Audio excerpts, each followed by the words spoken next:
অনেকে অভিযোগ করে জামাত ইসলামী সবসময় নারীদের ঘরবন্দি করে রাখে, কখনোই সামনে আসতে দেয় না। তবে সেই সব অভিযোগ মিথ্যা প্রমাণ করে প্রকাশ্যে এসেছেন জামায়াত আমির ডক্টর শফিকুর রহমানের স্ত্রী ডাক্তার আমেনা বেগম, যিনি একাধারে একজন রাজনীতিবিদ, চিকিৎসক এবং সাবেক সংসদ সদস্য।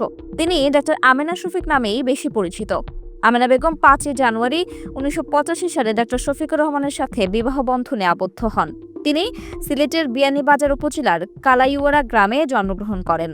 তিনি 2001 থেকে 2006 সাল পর্যন্ত বাংলাদেশ জামাত ইসলামের প্রতিনিধিত্বকারী হিসেবে জাতীয় সংসদের সংরক্ষিত মহিলা আসনের সদস্য ছিলেন। পেশাগত জীবনে আমেনা বেগম একজন চিকিৎসক। বর্তমানে আমেনা বেগম বাংলাদেশ জামাত ইসলামের কেন্দ্রীয় মহিলা বিভাগের মজলিসে শুরার সদস্য হিসেবে দায়িত্ব পালন করছেন।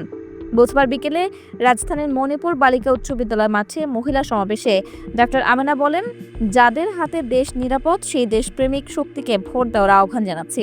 তিনি হযরত ওমর রাদিয়াল্লাহু এর উদাহরণ টেনে বলেন, সেই ধরনের আল্লাহ ভীরু, পরেজগার, আমানতদার, বিশ্বস্ত দায়িত্বশীল নেতা নির্বাচন করতে হবে।